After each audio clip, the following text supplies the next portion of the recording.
Ever wonder why some people just seem to get ahead financially, even when they start with nothing? It's not about luck, and it's definitely not about being born rich. It's about a mindset. It's about learning to think like an investor, even if your bank account is empty. And that's exactly what we're going to break down today. By the end of this video, you'll have 10 powerful mindset shifts that can completely change your financial future, and the last one is the most important of all. So stick with me, subscribe to this channel, and let's get into it. First up, investors ask different questions. Most people, when they want to buy something, ask, "Can I afford this?" It's a simple yes or no based on the money they have right now. An investor, however, asks, "Is this worth it?" They're not focused on the price tag. They're focused on the value. Is this purchase going to add value to my life, my skills, or my future income? It's a shift from a price mindset to a value mindset, and it changes everything. You stop seeing things as just expenses and start seeing them as potential investments in yourself. Which brings us to point number 2. Investors think in terms of return, not just cost. When you're stuck in a consumer mindset, you only see the money leaving your account. You see the cost of a book, a course, or a piece of software. An investor sees the potential return on investment, or ROI. They ask, "If I spend $50 on this book, could the knowledge inside help me earn an extra $500? They evaluate everything based on what it will give back to them in the future, whether that's more money, more time, or more skills. It's about playing the long game. Number 3 is a big one. Investors use time to make money, while most people trade their time for money. Think about a typical job. You work an hour, you get paid for an hour. It's a direct trade. If you stop working, the money stops. An investor, on the other hand, builds systems, assets, and skills that work for them even when they're not actively working. This could be anything from writing a book that sells for years, to building a small online business, or even just developing a skill that's so valuable people will pay a premium for it. They're not just renting out their time, they're building money-making machines. Next, investors avoid emotional spending. We've all been there. You have a bad day, so you buy something nice to cheer yourself up. It's called retail therapy for a reason. But investors don't buy things to feel good in the moment. They make purchases that are strategic. They buy to grow, to improve their situation, or to move closer to their financial goals. This doesn't mean they never have fun, but their primary purchasing decisions aren't driven by fleeting emotions. They're driven by a clear purpose and a vision for the future. This leads us to point 5. Investors make decisions based on data, not drama. Emotions are volatile. They can lead you to buy high out of FOMO, fear of missing out, and sell low out of panic. An investor steps back from the emotional roller coaster. They look at the facts. They analyze the potential risk versus the potential reward. They consider the long-term impact of their decisions.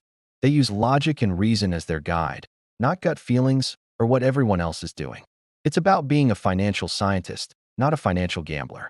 Point number 6 is a classic, but it's crucial. Investors delay gratification. In our world of instant everything, waiting is a superpower. Most people want results now. They want the new phone, the fancy vacation, the nice car today, even if it means going into debt. Investors are different. They are perfectly happy to sacrifice a little bit of pleasure today for a huge amount of freedom and security tomorrow. They understand that small, consistent sacrifices now compound into massive gains over time. They're playing chess, not checkers, and they're thinking 10 moves ahead. And how do they do that? Point 7. Investors build habits, not luck. Getting wealthy isn't about winning the lottery or picking one magical stock.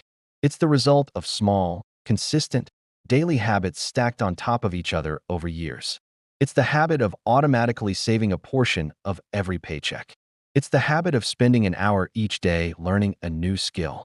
It's the habit of regularly reviewing your finances. These boring, repetitive actions are what create extraordinary results. Wealth isn't an event. It's a process built on a foundation of good habits. Number 8 is something that keeps the whole engine running. Investors stay relentlessly curious. The world is always changing. New technologies, new industries, new opportunities are always emerging. Someone with a fixed mindset complains and feels threatened by change. An investor gets excited. They're constantly learning, reading, asking questions, and exploring new ideas. They know that the more they learn, the more opportunities they can spot. They see knowledge itself as the ultimate asset because it can never be taken away from them. Coming in at number 9, investors understand and use leverage. Leverage is simply the art of doing more with less. And no, it doesn't just mean borrowing money. Even if you're broke, you have things you can leverage. You can leverage your skills. What are you good at that others would pay for? You can leverage your network. Who do you know that could help you or introduce you to the right people? You can leverage free technology to build an audience or a small side project. Investors are masters at taking the resources they have, no matter how small, and using them to create a much bigger impact. Finally, we've reached point number 10, the one that ties it all together. Investors play the infinite game. What does that mean? Most people are playing a finite game. They're focused on short-term survival, paying this month's bills, getting to the next paycheck. The goal is just to stay in the game. An investor plays an infinite game. Their goal isn't just to survive, it's to thrive for a lifetime. They're not just trying to win this month. They're building a life that compounds in value over time. They focus on long-term freedom, creating systems, and building a foundation that will support them and their families for decades. They aren't just thinking about their next move. They're thinking about the entire game board for the rest of their lives. So, there you have it. 10 ways to start thinking like an investor, no matter what your bank balance looks like right now. It starts with asking different questions, focusing on value and return, and building systems. It's about controlling your emotions, using data, and building powerful habits. And ultimately, it's about staying curious, using leverage, and playing the infinite game. If this video helped you see things in a new way, make sure to hit that like button and subscribe for more content that will help you build a wealthier life. Thanks for watching, and I'll see you in the next one.